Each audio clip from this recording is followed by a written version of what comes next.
¿Cuántos recuerdan que tuvimos bautismos el domingo pasado? ¿Cuántos lo recuerdan? Sobre todo los que se bautizaron se acuerdan, ¿no? No estaba fría el agua, no estaba, gracias a Dios. Hablamos que hay dos sacramentos para los cristianos. Uno de ellos es el bautismo, es una ordenanza. Cuando nos bautizamos nos identificamos con Jesucristo. Es una enseñanza que como cristianos transmitimos de generación en generación. El segundo sacramento tiene que ver con la Santa Cena, lo que vamos a hacer ahora. Y es interesante que sean solamente estos dos. Tú te identificas con Cristo en su muerte y en su resurrección al bautizarte, y al tomar del pan y de la copa lo recuerdas lo que Jesús hizo. Si te has bautizado, ¿por qué no tomar del pan y de la copa? Si es un símbolo, si es un recordatorio que nos hace recordar lo importante de Jesús, la importancia de la cruz. Y si quieres tomar del pan y del vino y no te has bautizado, ¿por qué no te bautizas? ¿A qué estás esperando? Si Jesucristo ha hecho todo por nosotros, ¿cómo no identificarnos con Él? 1 Corintios capítulo 15, versículo 3: porque primeramente os he enseñado lo que asimismo recibí, que Cristo, como dice, murió por nuestros pecados, conforme a las Escrituras, y fue sepultado y resucitó al tercer día, conforme a las Escrituras. Y apareció a Cefas, y después a los 12, después apareció a más de 500 hermanos a la vez, de los cuales muchos viven aún, y otros ya duermen. La palabra de Dios es clara. Jesucristo murió y al tercer día resucitó.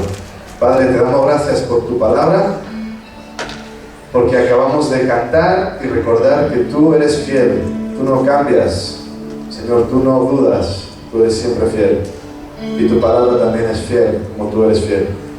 Señor, gracias por dar tu vida por nosotros. En aquella cruz, Señor, encontramos salvación y encontramos perdón. Y en esta mañana te pedimos que nos ayudes a acudir a esa cruz con un corazón humillado, Señor, pidiéndote perdón. Tu palabra dice que la sangre de Jesús nos limpia de todo pecado, Señor. Y es a esa sangre a la que clamamos, es a ti a quien clamamos, pidiéndote perdón y pidiéndote que nos ayudes a vivir como tú quieres que vivamos, Señor. Al tomar ahora del pan y de la copa, Señor, queremos pensar en ti, dando tu vida por nosotros, para que podamos estar en paz contigo. Bendice este tiempo y ayúdanos a aprovecharlo. En el nombre de Jesús. Amén.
palabra del Señor dice que cada vez que tomamos el pan y la copa recordando la obra de Cristo, anunciamos su muerte y su resurrección ¿hasta cuándo lo haremos? Hasta que el Cristo venga. Jesús vendrá por segunda vez, tan seguro como que vino por vez primera. Así que su iglesia le espera, le esperamos. ¿Cuándo vendrá? No lo sabemos. Les tenemos que esperar, es nuestro privilegio. Amén. ¿Por qué no te pones en pie, por favor? Y vamos a continuar, y te animo a que busques a alguien a quien poder saludar, a alguien que no conozcas. Ayer bromeábamos con el ministerio de hombres que a algunas personas no les gusta que le abracen. Así que si eres de esos, así te escondes un poco por allá, pero puedes dar la mano y hacer el saludo vasco. ¿Ya sabes cuál es el saludo vasco? Epa, aupa, algo así breve. O puedes saludar de lejos, no pasa nada.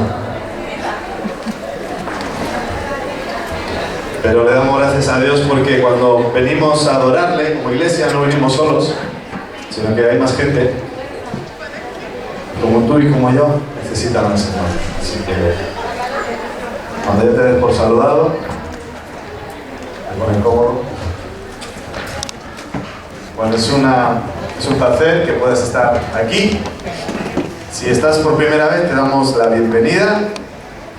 Si igual no nos estamos dando cuenta que es tu primera vez, pero Dios sabe. Y seguramente si es tu primera vez, te ha costado. Pero las cosas buenas siempre cuestan. Así que ánimo a perseverar. Vamos a ver un pasaje hoy muy especial, esta mañana, de la palabra de Dios, en el que vamos a aprender bastantes cosas, espero. Una de ellas es por qué personas buenas, por qué personas justas tienen que sufrir. ¿Por qué cuando estás haciendo bien, de repente llega el sufrimiento? ¿Por qué llega esa carta con esa noticia, o esa llamada, o ese informe médico? ¿Por qué? ¿Por qué no tiene nada que ver con que seas bueno o malo, pero muchas veces las desgracias llaman a nuestra puerta? ¿Por qué ocurren cosas que se nos escapan? Porque somos probados, somos tentados, muy bien no sabemos ni qué está pasando, pero lo que sí sabemos es que lo estamos pasando mal. ¿Te identificas con algo de esto?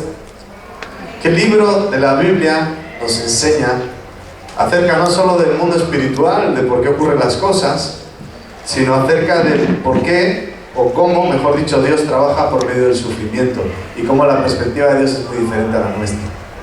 Es un libro muy corto en cuanto a su nombre. Empieza por J y termina por B. Oh, qué fácil, ¿no? El santo Job, se ha hablado mucho de su paciencia, pero vamos a ver que no solamente es su paciencia, sino su ejemplo, cómo él entiende el trato de Dios. Acompáñame al libro de Job, por favor. Si te cuesta encontrarlo, está justo antes de Salmos. Y como sabes, terminamos ya con el libro de Hechos. Fue apasionante ver cómo la iglesia de los primeros tiempos se conducía. Y vamos a comenzar en esta mañana con el libro de Job. Vamos a leer Job capítulo 1, así que te recomiendo que tengas Biblia o que te acerques así un poquito a alguien que tenga y podamos compartir la Biblia, si no la pantalla también nos ayuda. Dice así Job capítulo 1. Versículo 1. Job capítulo 1, versículo 1. ¿Lo tenemos? Hubo en tierra de Uz un varón llamado Job. Era este hombre perfecto y recto, temeroso de Dios y apartado del mal. Y le nacieron 7 hijos y 3 hijas.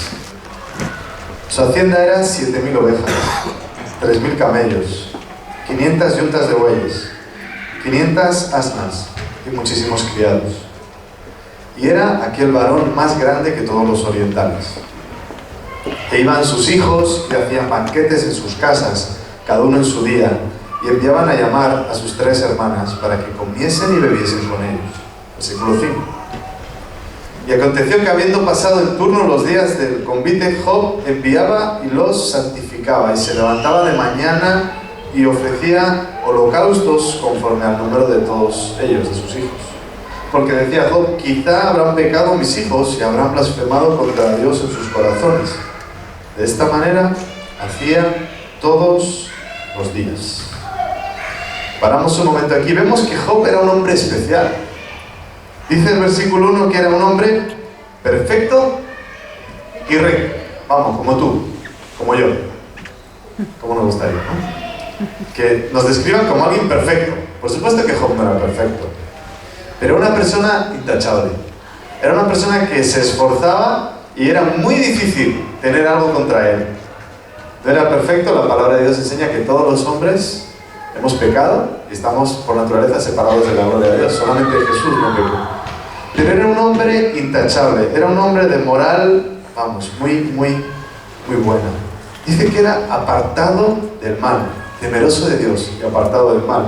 Versículo 3, hemos visto lo que tenía. Era más grande que todos los orientales, no solamente a nivel moral, no solamente era un hombre ejemplar, sino que encima era muy rico.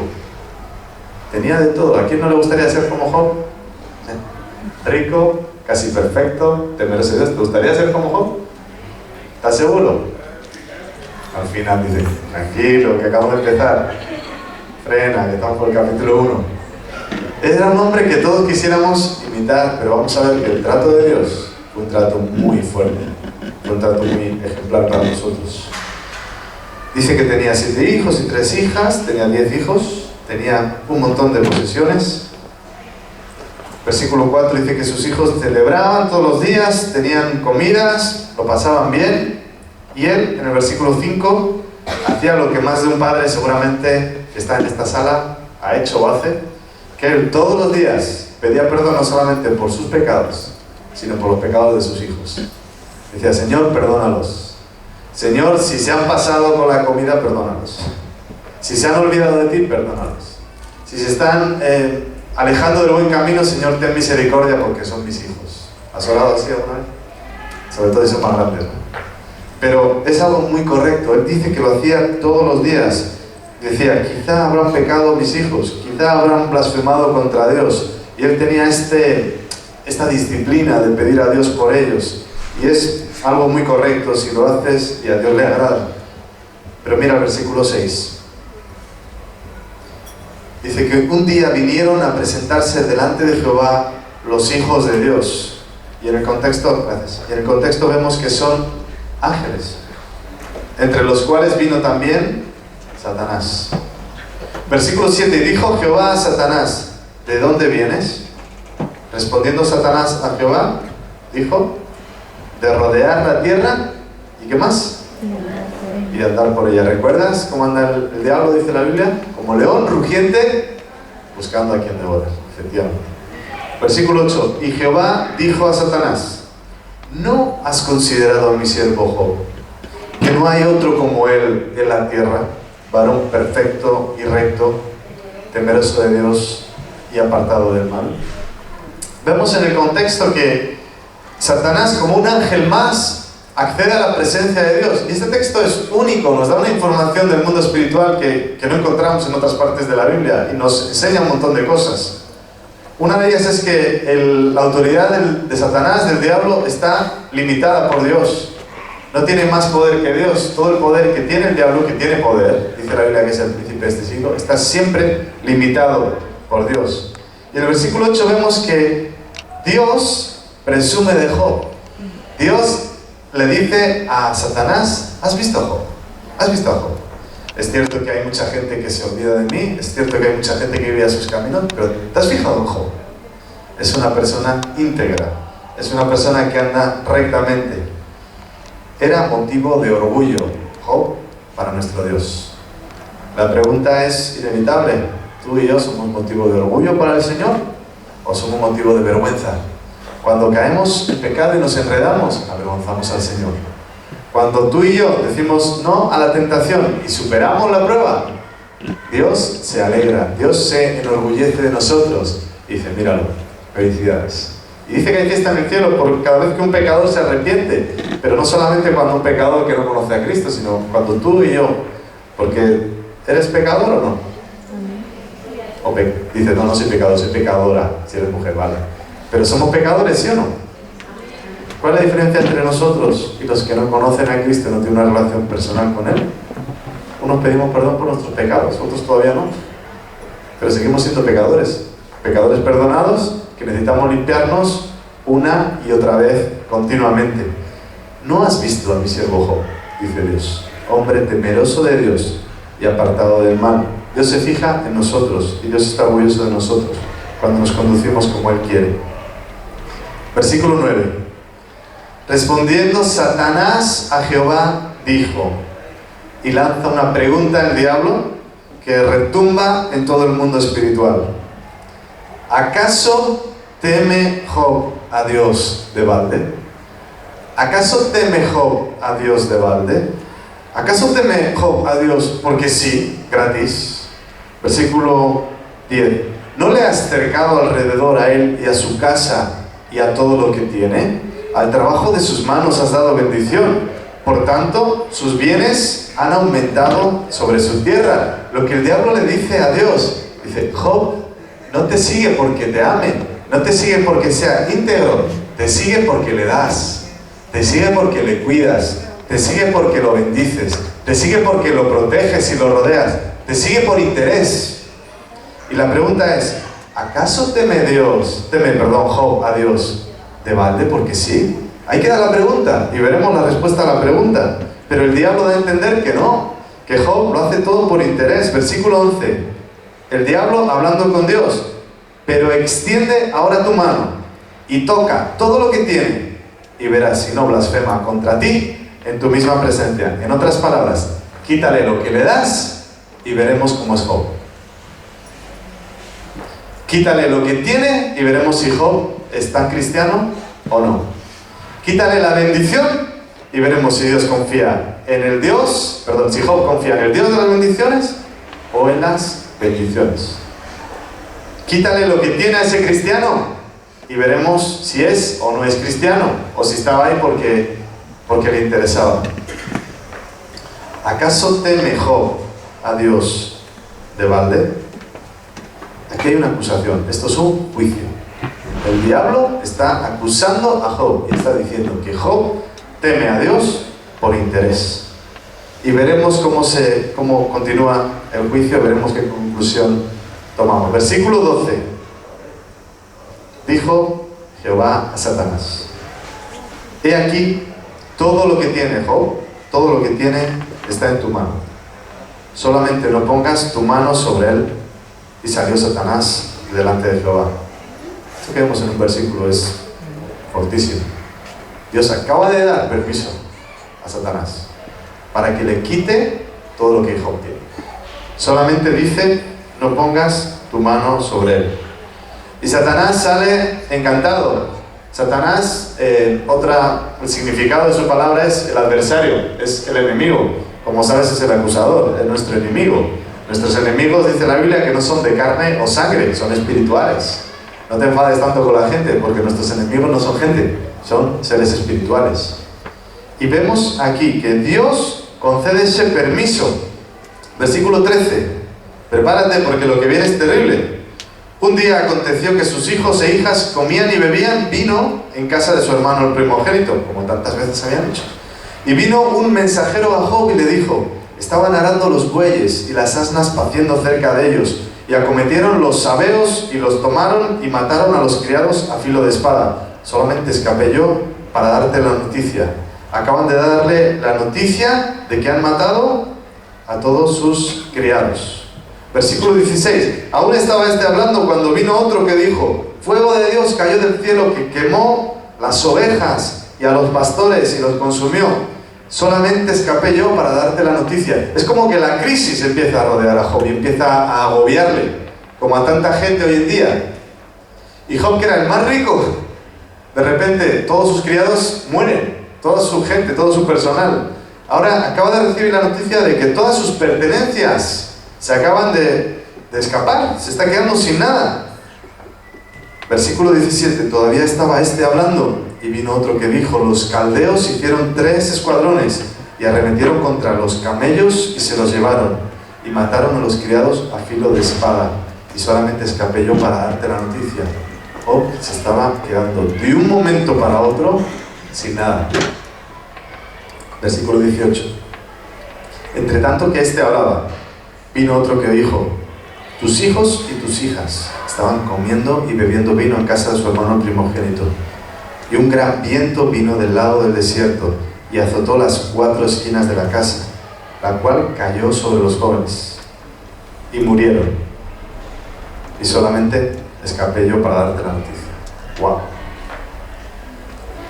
No solamente su personal, no solamente sus animales, que tenemos que entender que era su fuente de riqueza, no solamente las cosas, sus hijos acaban de morir todos.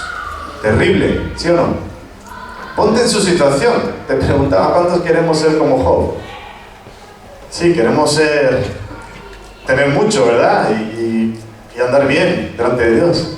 Pero mira el trato que recibe en esta ocasión. Como Dios trabaja con él, como Dios permite al diablo que le destroce prácticamente todo lo que tiene, incluida su familia.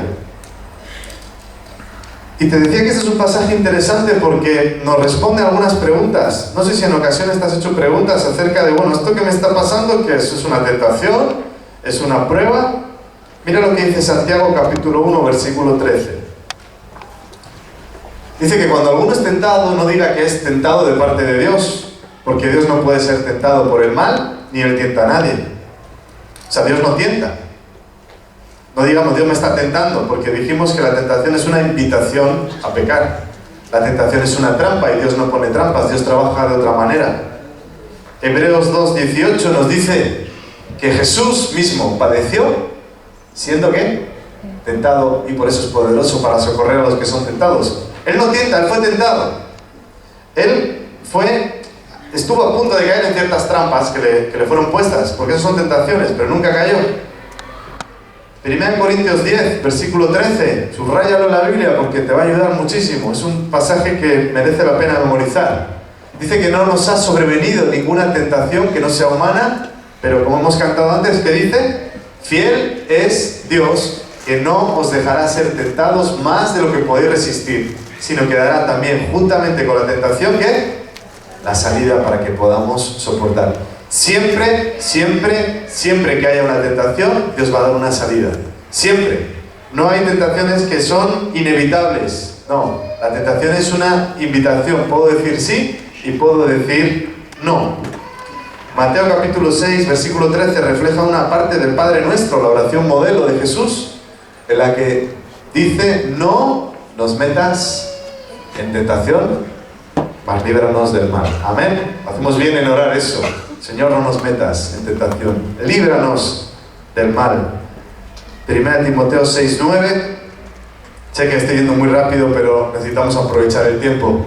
Dice que los que quieren enriquecerse caen en tentación y lazo y en muchas codicias necias y dañosas que hunden a los hombres en destrucción y perdición. ¿Sabes cuál es la raíz de todos los males? El amor al dinero. El que se quiere enriquecer cae en tentación. Es muy peligroso. Santiago 1:12.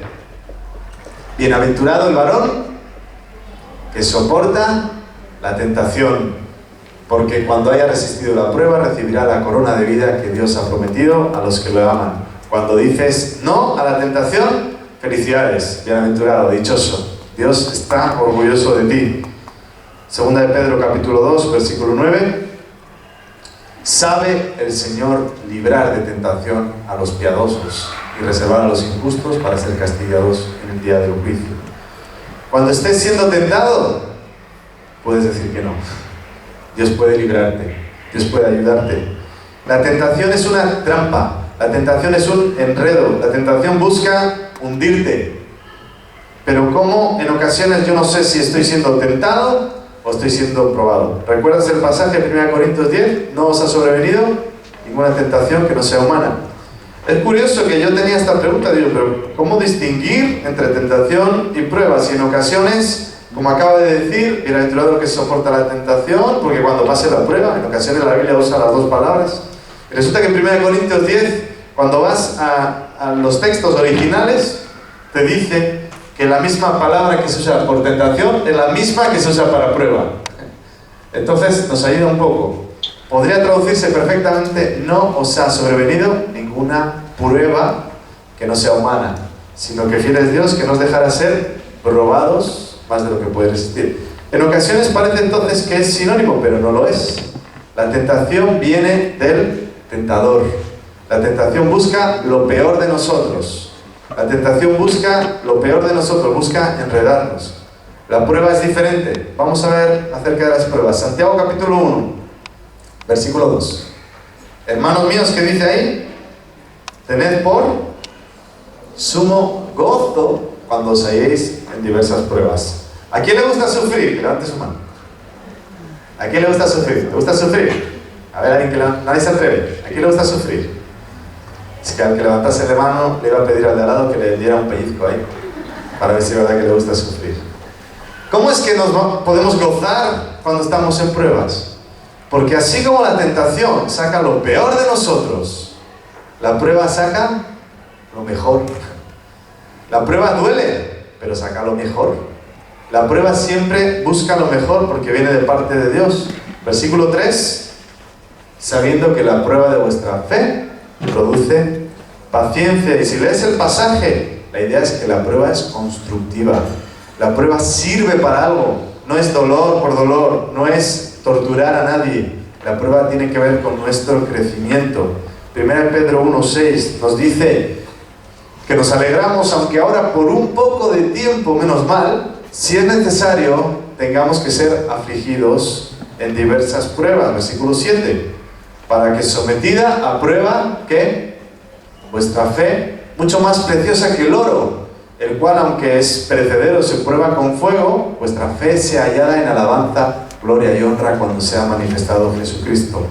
Cuando te dan algo de oro, no sé si te gusta el oro, pero cuando te dan algo de oro, yo no entiendo el oro, pero si lo pones al fuego y es malo, ¿qué pasa? Se derrite, ¿no? Era imitación, pero el oro bueno aguanta. Y es la idea, que la fe buena aguanta. La prueba permite que nos demos cuenta si de nuestra fe es auténtica. Así como el oro es probado con el fuego, nuestra fe debe ser probada. Mira lo que dice 1 Pedro 4:12. No os sorprendáis del fuego de prueba que os ha sobrevenido, como si alguna cosa extraña os aconteciese. No te sorprendas, es parte del trato de Dios. Si yo te hago una encuesta aquí y digo, a ver, ¿quién está siendo probado? Entonces tú tienes que pensar, bueno, a ver, estoy siendo probado, esta situación por la que estoy pasando difícil, ¿es una prueba? Lo anotas.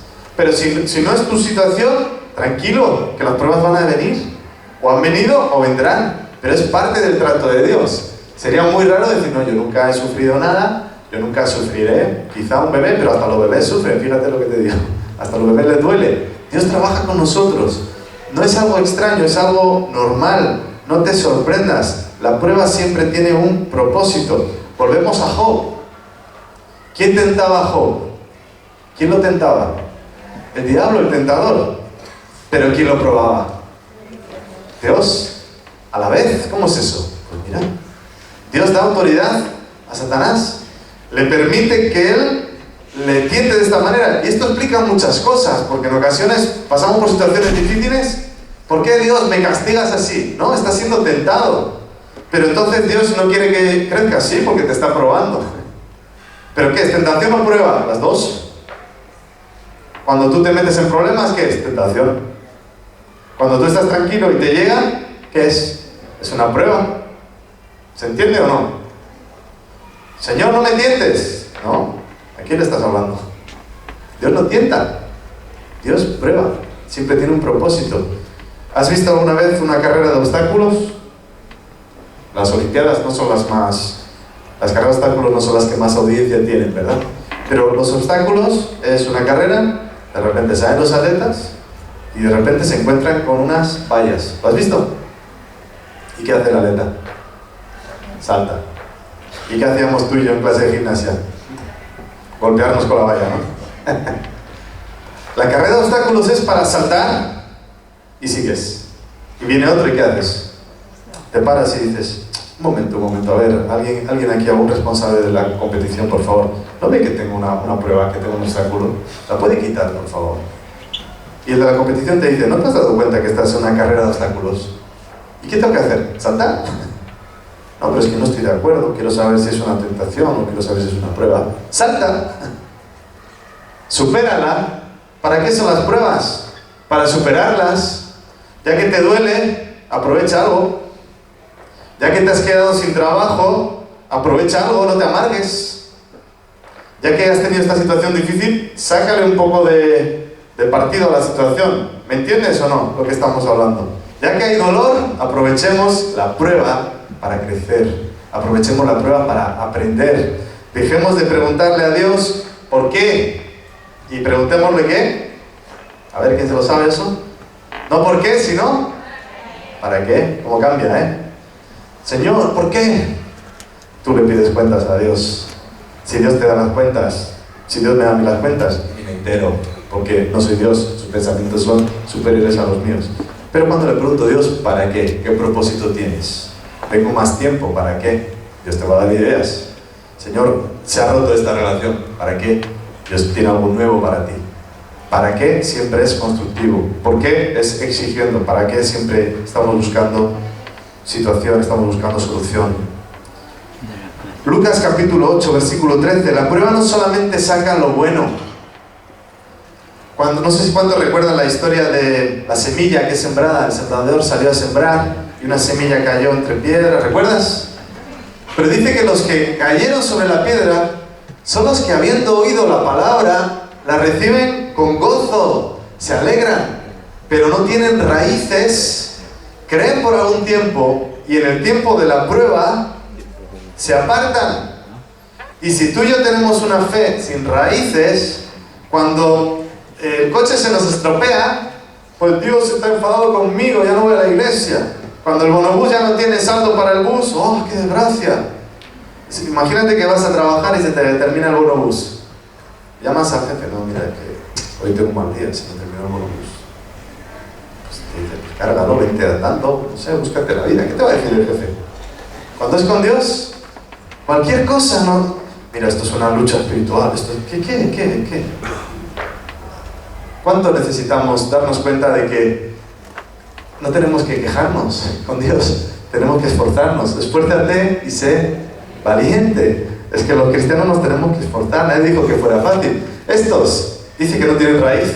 Y a nada que hay una pruebita, a nada que pasa algo, a nada que alguien les miró mal en la iglesia, a nada que alguien no les saludó tan efusivamente como querían, se van. ¿Sabes por qué? Porque no tenían raíces. ¿La prueba para qué sirve? Para que se den cuenta ellos mismos, para que nos demos cuenta de que no estamos con tanta raíz como pensábamos.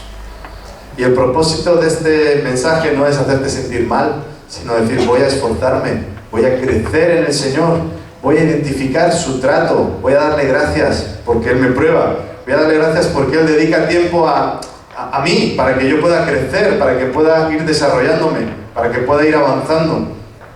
Proverbios 17:3 dice que el crisol para la plata, es algo para ver si la plata es buena o no, y la hornaza para el oro, lo comentamos antes. Pero Jehová prueba los corazones. La tentación busca lo peor de nosotros, la prueba busca lo mejor. Escuché hace un par de semanas, en 2 días diferentes, la misma cosa, de personas diferentes. Entonces, cuando tú escuchas lo mismo de gente diferente, dices, bueno, igual Dios quiere que me entere de algo, ¿no? Y no sé cuántos han escuchado que la palabra crisis, ¿has escuchado una de la palabra crisis? Sí, ¿no? ¿Sabes escribir la palabra crisis? C-R-I-S-I-S, crisis. Qué bonita, ¿eh? Pero en chino, ¿cuántos saben chino? Menos mal que no sabes chino porque entonces me corriges. En chino, sabes que el chino es un poco diferente, un poco, así como el euskera más o menos. Y en chino hay muchos símbolos. La palabra crisis tiene 2 símbolos. Uno que tiene que ver con una flechita o algo así para abajo, como que dice, un problema, ¿no? Pero es curioso que el carácter chino, la letra, la segunda parte tiene una flecha hacia arriba. Y dice que el chino no ve la crisis como un problema, sino como una oportunidad. Y eso explica muchas cosas de los chinos, ¿no? En los negocios y todo.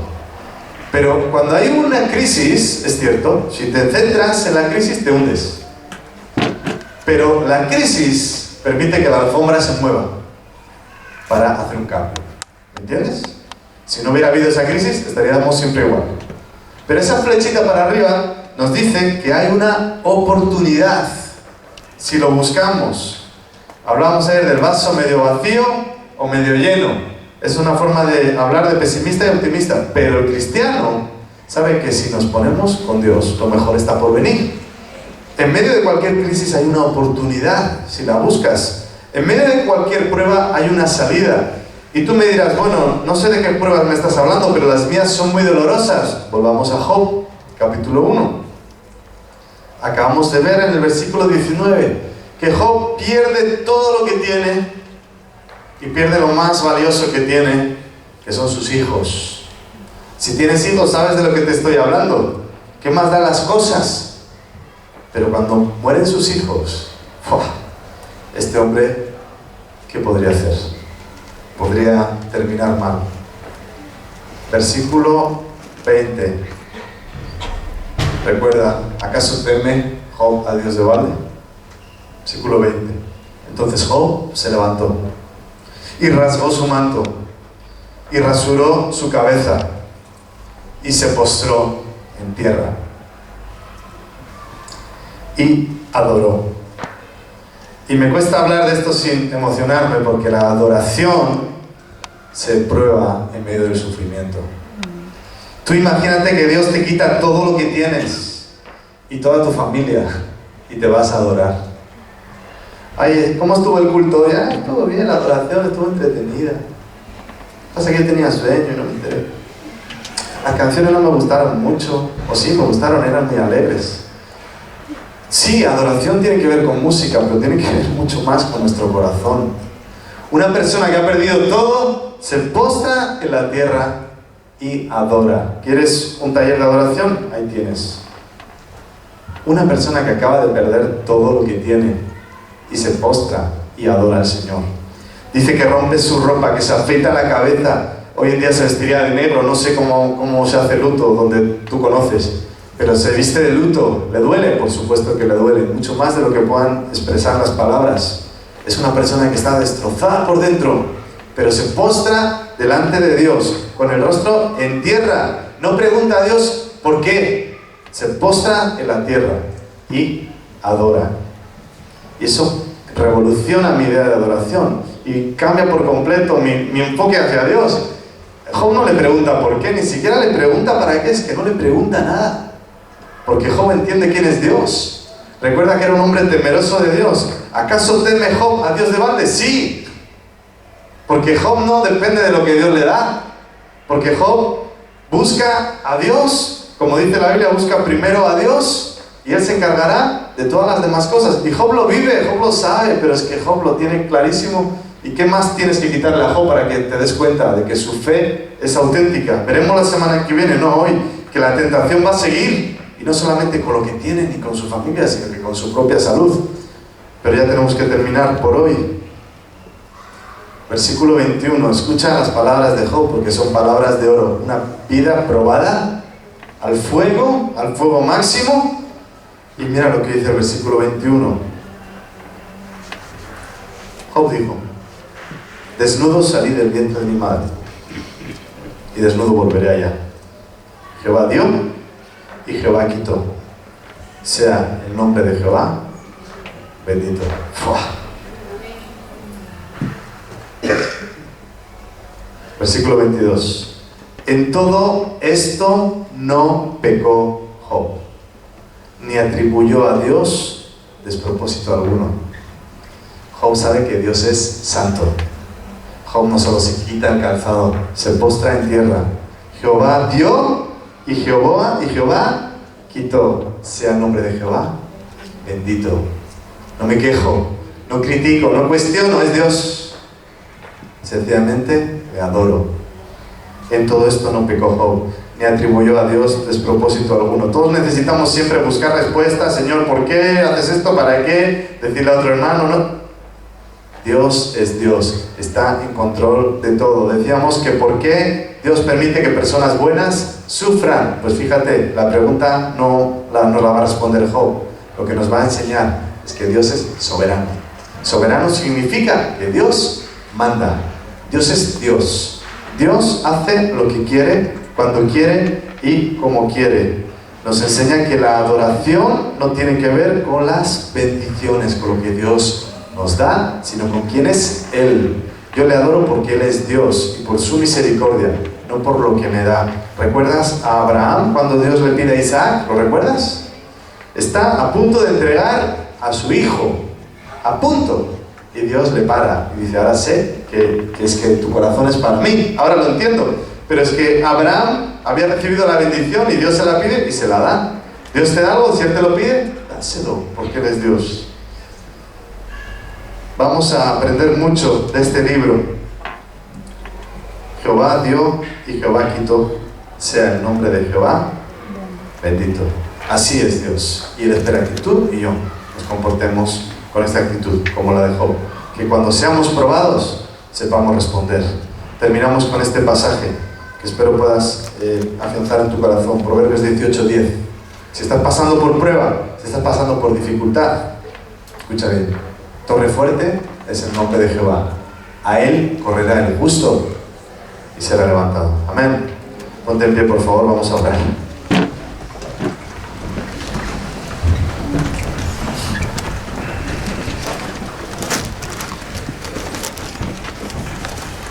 Te invito a inclinar tu rostro, sencillamente para mayor concentración.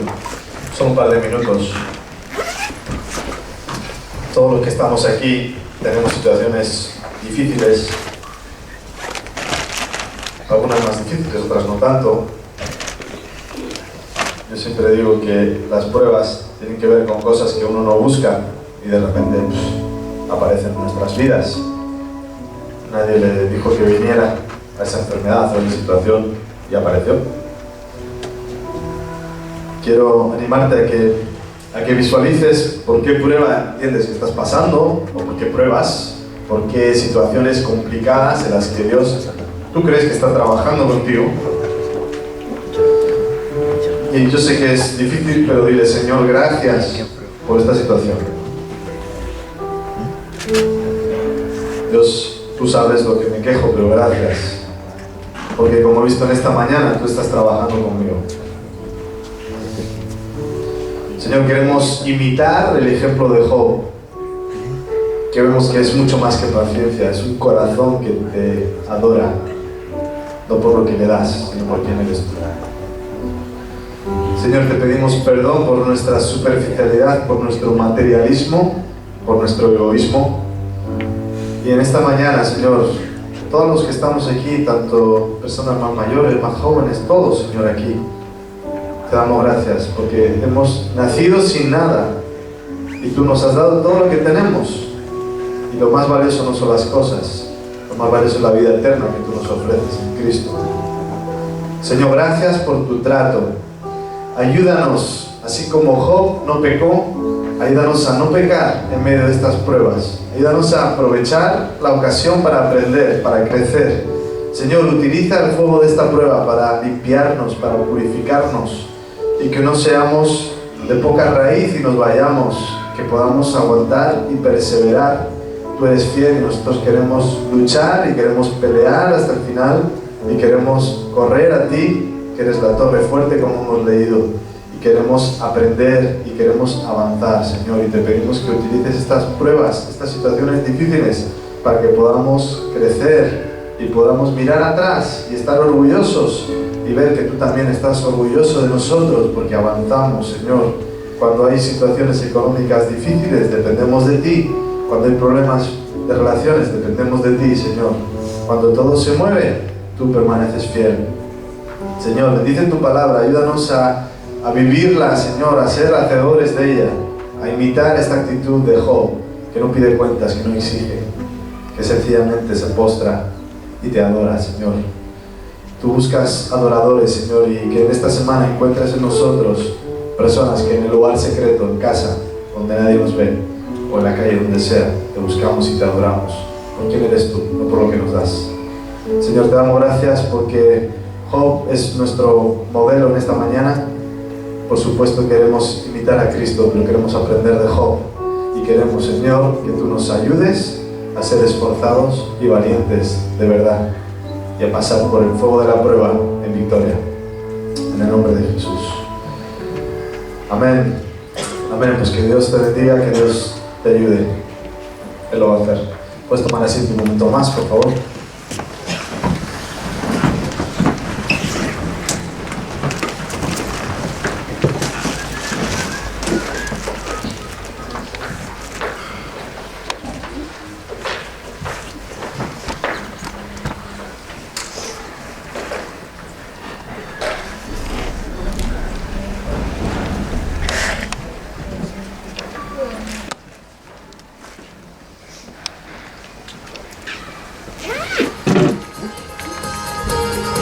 Hola, soy José Pablo Sánchez. El año pasado, Operación Niño de la Navidad entregó 8 millones de cajas de zapatos con regalos a niños necesitados de 105 países del mundo. Quiero pediros un momento para que veáis cómo estos regalos están llevando el amor de Dios a todo el mundo. Es un regalo muy especial. Es la llegada de Jesucristo al mundo. Un mensaje del amor de Dios enviado en una caja de zapatos a los niños del mundo entero. Es un obsequio sencillo que todos podemos enviar. Pero su poder se vuelve enorme con nuestras oraciones.